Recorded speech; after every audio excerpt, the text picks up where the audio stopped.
Minister, thank you very much for your time. There's a lot to talk about. There is Syria, there is North Korea, there's China, there's Ukraine, there's ISIS. But inevitably, I'd like to begin by talking to you about Russian-US relations. There are pictures of you with the Obama administration in which you look unhappy. There are pictures of you with President Trump in which you look like you're having fun. So what? Is that the way it is? I haven't seen any picture of me which could be described as me being happy or unhappy. If I laugh, then the gentleman who talks to me might have cracked a joke. If I don't laugh, the partner might be boring, or partner might be asking for some serious issue to be considered, and then I'm not laughing. But with John Kerry, for example, we laughed a lot. He has, I hope, still very good humor, and we enjoyed our private relations as much as we concentrated on our business, on Syria and elsewhere. If there is a warmer relationship now with the Trump administration than there have been with previous American administrations, there are also messages from Moscow that are unhappy with things, particularly the Russian compounds that were seized by the Americans. What is the real feeling towards Washington as you would describe it right now? Are there particular people within the administration that you think are more constructive to Russia than others? Do you, for example, think that President Trump has a more positive attitude towards Russia than Secretary Tillerson, for example? Look, we can only rely on what people say and what people do.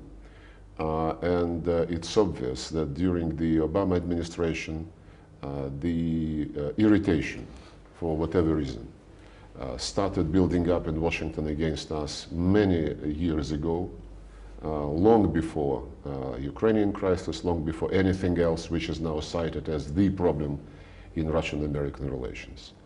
The first time I think it was publicly shown was when Edward Snowden made it to Russia in the expectation that he would be able to take a flight to Latin America, and Russia was just a stopover. As he was flying from China to Russia, his passport was declared invalid, and this information was circulated to the airports all over the world, including to the Moscow airport, where he landed and could not be let through because of the information received about his passport. And then President Obama called President Putin, John Kerry called me, John Brennan called his counterpart in Moscow, many times, saying, you must extradite him, you must extradite him. According to our legislation, we cannot extradite people who are being persecuted for something they did to protect and promote human rights. And then President Obama, I would say entirely unpresidentially, was frustrated so much that he canceled his bilateral visit to Moscow, which was scheduled immediately on the eve of the St. Petersburg G20 summit. He did attend the summit in St. Petersburg, but he did cancel the visit, which was supposed to consider quite important agenda. I believe it is not for the people who occupy any position of influence and importance in the current world to get offended like small kids on issues which are absolutely uncomparable to the issues which had to be discussed, which were to be discussed at the Russian-American summit. And then, of course, the Magnitsky Law, which, as we now see, was very much orchestrated, but I hope the investigation which is going on, including in the United States, would discover the truth. All this was long before Ukraine. And all this was accumulated by the Obama administration, building on, I would say, some personal agendas Maybe President Obama was personally offended by something he saw in Russia. And then at the last days of his administration, he seized the diplomatic property protected by bilateral agreements between our countries and enjoying a diplomatic immunity. I believe it was, the act of desperation and the desire to leave something to his successor, which would be unrepairable as far as Russian-American relations are concerned. So it was not this administration's act. It was an act designed, among other things, which were promoted to make the life of this administration absolutely unbearable. And we always knew, of course, from the history of the American state, from many wars which were fought on that land, that seizure of property, seizure of land, was one of the means how America was created, actually. But I never suspected that this would be done by a party which now represents quite different philosophy. By the way, when people say that the property was arrested and diplomats were expelled to punish Russia for meddling with the American election, don't believe this crap, because the official note verbal which we received from the State Department said nothing about the reasons for which this property had been seized. So it's just straightforward robbery. And international law is entirely on our side, and we would act on the basis of international law to get it back. You're threatening to remove US diplomats from Russia. What message should the US take away? Do you see President Trump as a friend, or are your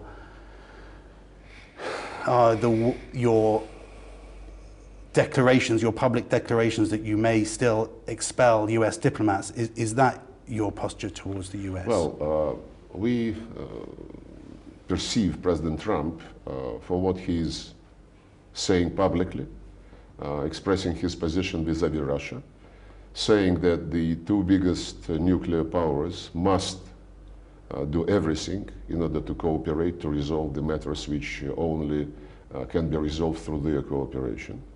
And this was confirmed not only during his public statements, but also during 3 phone conversations and the direct meeting with President Putin in Hamburg on the 7th of July. And we have no reason to believe that his desire to promote the interests of the United States and the interest of making this world safer, together with Russia, on the basis of our cooperation, on the basis of the balance of interests, that this desire is sincere. I have no reason to doubt it. As for the situation in which he found himself, I don't think he's being attacked because of what happened between him and Russia in the media, how this all was perceived. I believe it was a shock for the establishment in the United States after the results of the election were announced, and somebody who was not part of the system of government. Yes, he was part of the business system of the United States, but not part of the system of government, got elected unexpectedly. And this entire avalanche of attacks, of accusations, absolutely groundless, at least as far as the Russian angle of this anti-Trump campaign is concerned. We haven't seen any single fact during many, many months of accusations. Some facts are being hidden by public explanation that they're secret, but I cannot imagine that with the experience of CIA, National Security Agency, FBI, and many other intelligence and special services in the United States, there are no experts who can present to the public the facts the way which would not compromise the sources. If this is the case, then there is no single professional in all these 17 structures. I cannot just believe in it. So the fight goes on. They want to make the life of this administration miserable. People try to speak about impeachment. We read about this, but frankly, I read the news from the United States less and less. It's a fight, though, you think? It's a fight for President Trump? It's absolutely a fight. But as I said, and Russia is on President Trump's side? No, we are on the side of justice. Right. Be it the two duchesses who want international law to be respected, be it the internal development of any country, including the United States. We want the constitution of that particular country to be respected, as well as international obligations of that country. We know about President Putin and President Trump meeting 3 times at the G20. They met, obviously, for the bilateral. They met at the dinner, and they met well, maybe they went to a toilet together. That was a 4th time. They met also when they were photographed shaking hands. That's my question. I mean, did they meet other times in the hallways? Were there other occasions when they met? I thought it was already understood by the people who are mature and grown up. But I keep hearing from very solid media outlets, they met secretly. When? At a dinner, which was attended by some 100 persons, right. Not to mention waiters, not to mention assistants who were not allowed to the table, but who were waiting in the margins of that room. And that was something which people do. So they may have met other times. Why nobody got suspicious of the fact that actually the entire dinner Putin spent with Madam Trump, with the First Lady, because the German hosts arranged the table that way. And then after the dinner was over, I was not there. President Trump apparently went up to pick up his wife and spent some minutes with President Putin. So what? And they did shake hands, which was now listed as a 3rd meeting. Right. And I don't know about the men's room, as I told you. But did they meet in hallways? Did they meet on this? Did they have other conversations? Are you aware? Look, foreign ministers are not invited to the sessions of the G20 discussions. We only were present at the bilaterals which the president had with many of his colleagues, the leaders attending the G20 summit. But when you are brought by your parents to a kindergarten, do you mix with the people who are waiting in the same room to start going to a classroom? I believe you. I remember when I was in that position, I did spend 5-10 minutes in the kindergarten before they brought us to the classroom to start explaining to us how the animals differ. It's the G20 though, not a kindergarten. Well, but there is also a room where they get together before an event starts. They cannot arrive all at the same time in a bus. They arrive at their own motorcades, and then they are ushered in a room which is a waiting room. So they might have met even much more than just 3 times. It's an important point, though, and this is why, and I would think it would be an important point from your point of view, which is that when important leaders like President Trump and President Putin, the most important leaders in the world, meet, they make agreements which then your people who work for you have to then implement. Let me give you an example. In terms of the working group on cybersecurity, Russia's envoy on cybersecurity says that there are now discussions underway with the US. President Trump has tweeted that actually it can't happen. That appears to have been something that was agreed at the bilateral meeting, but it's not clear because we don't appear to have an objective readout of what was agreed. So is that working group on cybersecurity happening? And I guess my wider question is, does it actually make it more difficult for you? Russia is said to have asked for a note taker at that meeting, and the White House is said to have refused that. Does it actually make it more, is that not true? Is that not? There were 2 interpreters, each on each side. Okay, so does it make it more difficult for you if there isn't a clear agreement on what was agreed at each meeting, a formal agreement? Well, and what about that cyber working group? It's very schematic, the way you presented this question, unfortunately. When the leaders discuss, they don't draft documents. They don't draft papers. they pick up subjects on which they believe the two countries can cooperate for the benefit of their own people, for the benefit of security in the region and in the world. And they did discuss cybersecurity. President Trump raised this issue. He said that he clearly remembered what President Putin publicly said, answering the questions about whether Russia meddled with the US elections, and the answer was no. But he also reminded, as he did during this meeting in Hamburg, that the Russian Federation many times, many years ago, still under the Obama administration, proposed to establish a serious process which would concentrate on any apprehensions, any of us, and maybe some others, because this could have been open for other countries to join, any apprehensions which anyone might have regarding any problem in cyberspace. It was the Russian Federation together with China, with other members of the Shanghai Cooperation Organization, who many years ago, several years ago, proposed a draft document called, Rules of Behavior in Cyberspace, and this is available in the United Nations. It was the Obama administration which was not very eager about starting to.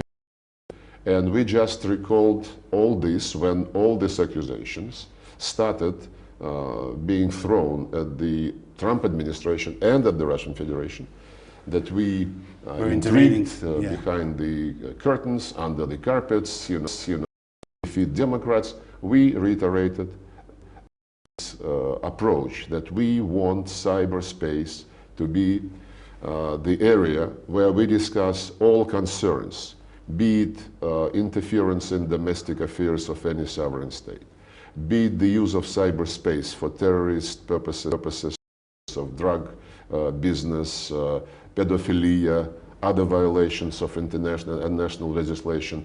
And the President of the United States clearly showed interest in having these issues discussed.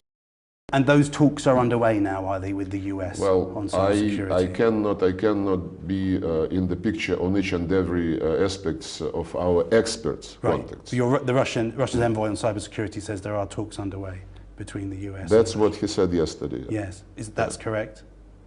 Well, you ask me to say whether I trust somebody who is an official in charge of cybersecurity. Right.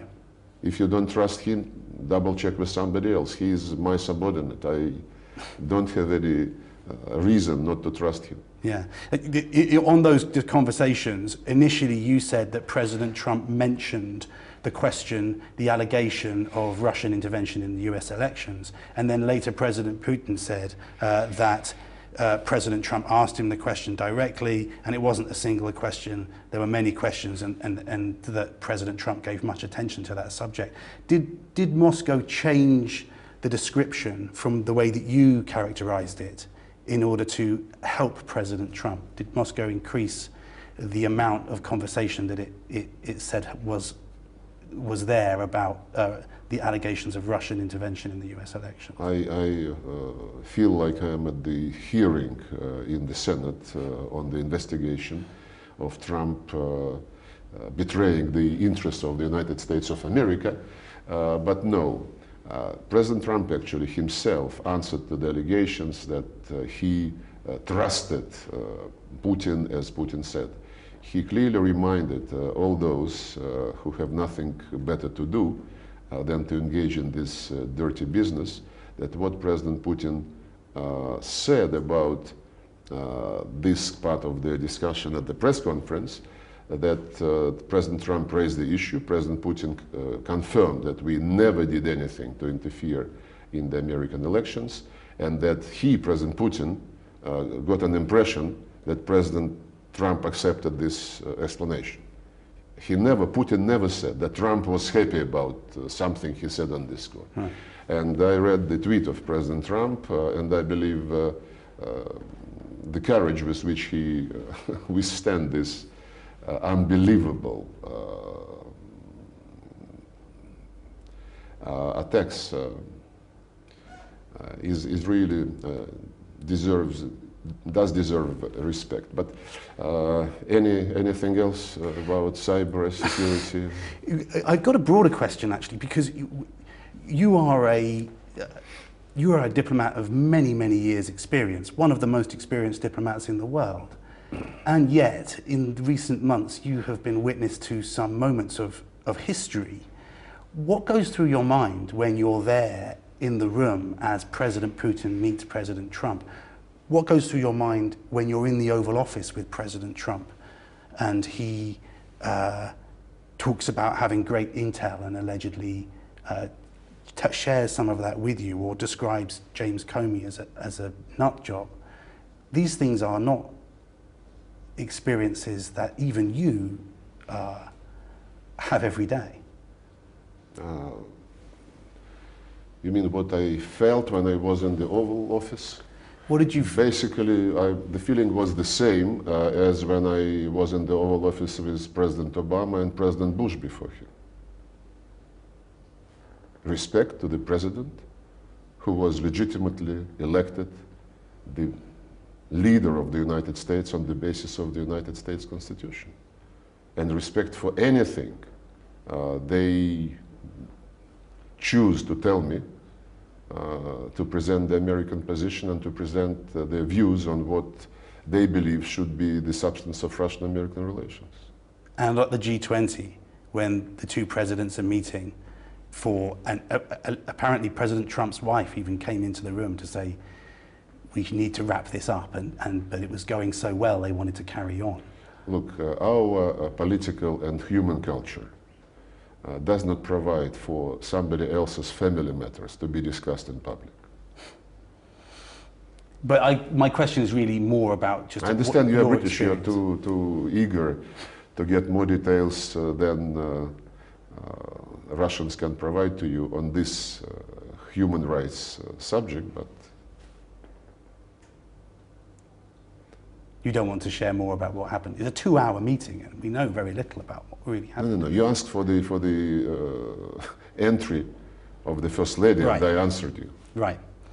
And I believe the 30 minutes or so which we are discussing, we have been discussing mostly that meeting in Hamburg. What is your specific... I'm just interested in your reflections on that meeting, on that meeting it was between the two the meeting presidents. of the two leaders. And actually, I did make a statement after that meeting. Yes.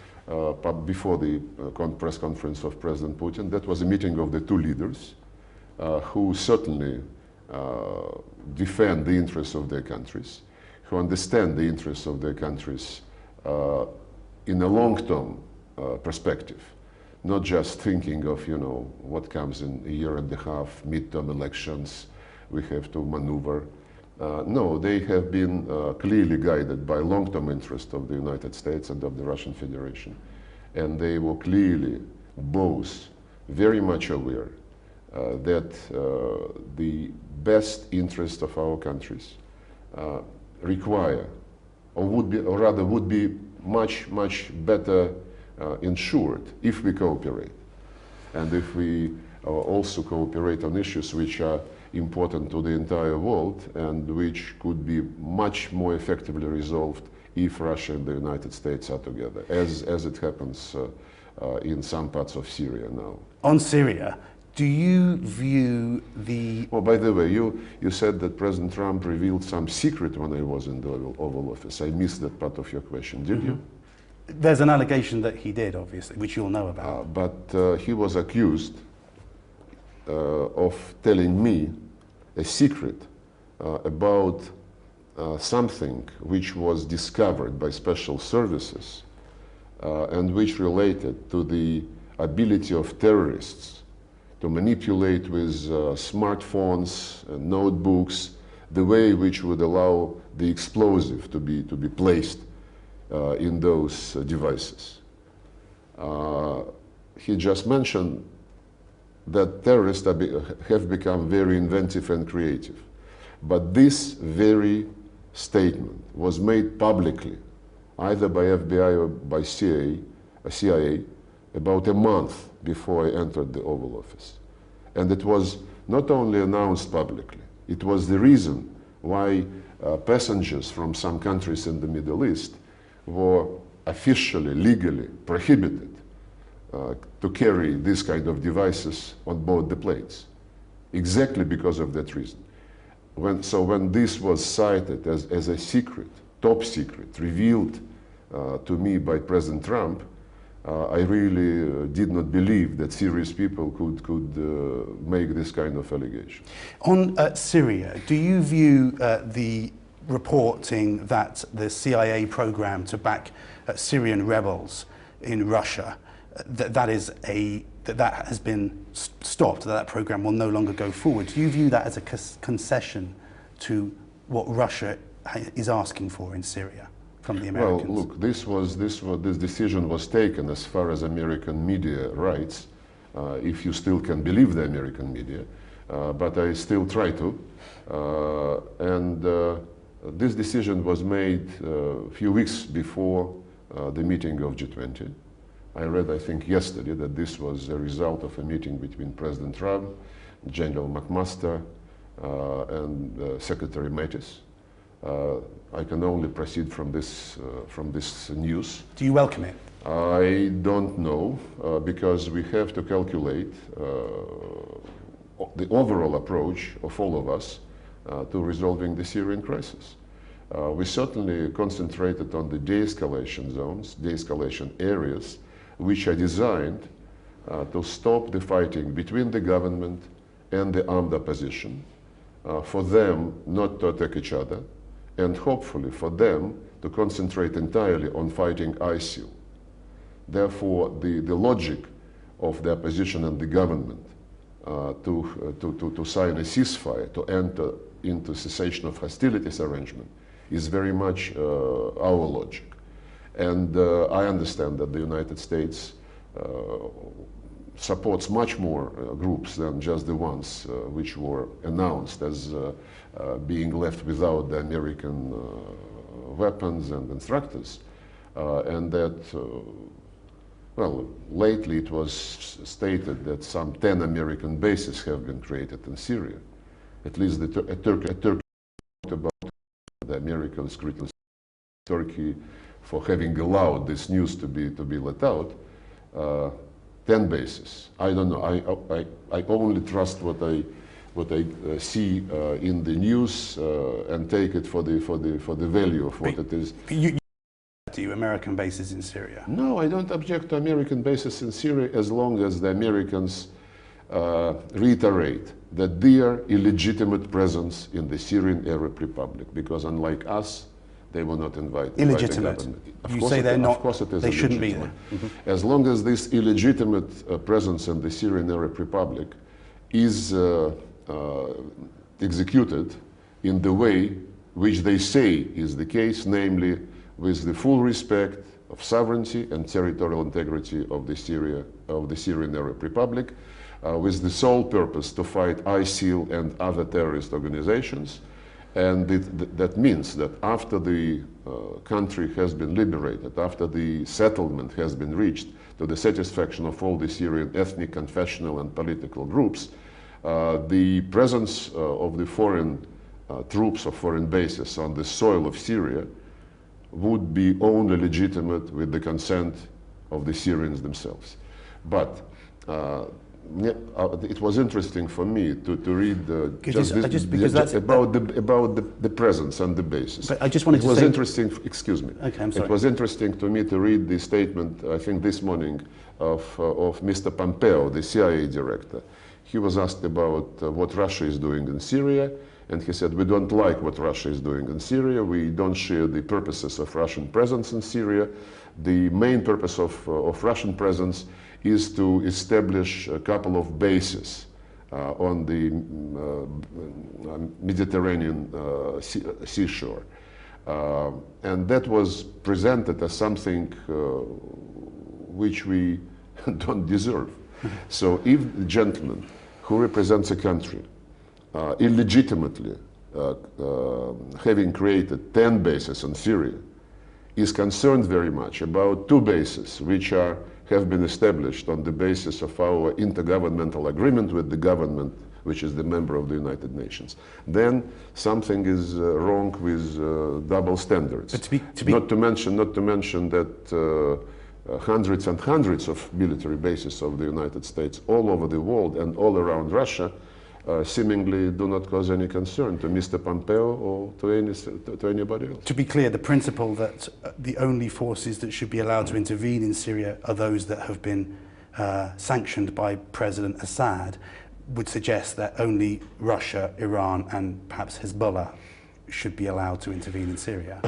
Well, strictly speaking, yes. But in practical terms, we have been trying to be flexible in order to remove the key barrier to the Syrian settlement, the terrorist threat in Syria.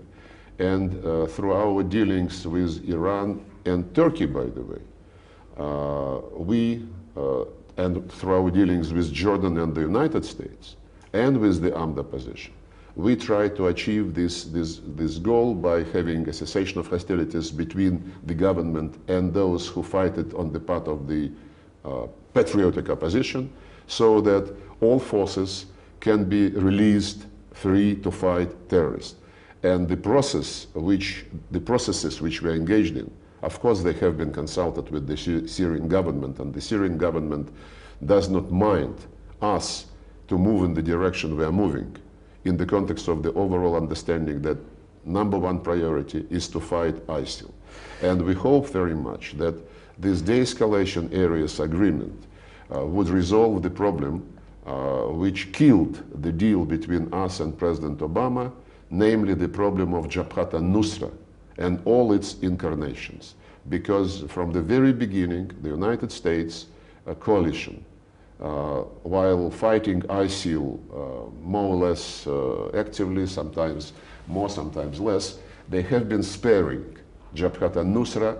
Obviously, all facts indicate in this direction. And by the way, this was the reason why the deal between myself and John Kerry, endorsed by President Obama and President Putin, failed in September last year, because the deal was that the Syrian Air Force does not fly at all, that the Russian Air Force and the American coalition fly and hit only those targets which would be mutually agreed. It was a huge deal, but the deal should enter into force on the 7 days, and by the 7th of the deal, by the 7th day, the Obama administration committed itself to separate the opposition, which is patriotic, from Jabhat al-Nusra. And they failed, and they said so, which only confirmed our suspicion that they were protecting Nusra all along. I'm out of time, and I did promise to be on time, but I just don't want to leave without asking you a question about North Korea. You, just before the G20, built an alliance, if you like, an agreement, if you like, with the Chinese over your position on North Korea. Why would you not consider North Korea a threat when they've fired a missile that came close to Russian territory? Well, I cannot say that we are not considering a threat what is going on the Korean Peninsula because of what North Korea is doing in gross violation of the Security Council resolutions. This not very noble attempts to present us as appeasing North Koreans, as acquiescing with what they have been doing. I don't know the purpose of those. Maybe again to get some political points, to score some political points. Our position is very straightforward. We supported consistently all resolutions of the Security Council which were designed to stop the prohibited nuclear and missile programs of North Korea. And it was agreed from the very beginning that all these sanctions would be targeted to make it impossible to continue with these programs. The people who have been engaged in these programs, who are engaged in these programs, the people who provide finances for this, the targets of the sanctions must be related, must be linked to what has been prohibited by the Security Council. When proposals have been put on the table, basically designed to completely suffocate North Korean economy, prohibiting any imports from North Korea, any exports into North Korea, any transport links with North Korea, prohibiting any contacts with anybody of any importance in the leadership of North Korea. We cannot obviously support this kind of approach because it contradicts the basic premise, and the basic premise being that we have to stop nuclear and missile programs, but we cannot do this at the expense of hundreds and thousands of lives of North Koreans. By the way, and your basic premise being you don't believe in regime change? Just a simple Russian Look, we policy. don't believe in regime change anywhere. I hear very enthusiastic voices in the United States, including in some parts of this administration, that the patience has been over and they must do something because the threat is growing and growing, and intercontinental ballistic missile was launched. By the way, we provided to the US on that very day when the presidents met in Hamburg, our military provided to the Pentagon our objective data we received from our radars located just on the border with North Korea, and according to that data, it is not an intercontinental missile, but the Americans say they have their own calculations, and we suggested just to sit down without any politicization, professionally to look and to exchange information. But a month ago, I think, a month and a half maybe, Secretary Mattis, answering a question, bluntly stated that the use of force against North Korean regime would mean a disaster, a humanitarian disaster in the region. And they accept, our American colleagues accept in private discussions that it speaks about hundreds of thousands probably, not just in North Korea, but in South Korea and the neighboring countries. And those who keep those scenarios in their minds, I believe they're not responsible as politicians. Therefore, parallel with the continued pressure on North Korea, not instead, but parallel with the continued pressure on North Korea, Russia and China proposed a parallel political track. The idea is to ensure a double freeze. North Korea suspends all launches and all tests. And in response, the US and South Korea do not cancel, but reduce the scale of their war games in that region, which we believe could help diffuse the situation and allow for some professional discussions to build up confidence, starting by very simple things, say, adopting a statement that no one is going to attack each other, that the security of each of the participants of this process would be mutually guaranteed, and so on and so forth. And then building upon these universal principles, trying to agree on some details which would translate these guarantees to all participants in practice. It will take time, but we believe that this is the only way to save us from a disaster which is looming. Okay. Hey, NBC News fans, thanks for checking out our YouTube channel. Subscribe by clicking on that button down here, and click on any of the videos over here to watch the latest interviews, show highlights, and digital exclusives. Thanks for watching.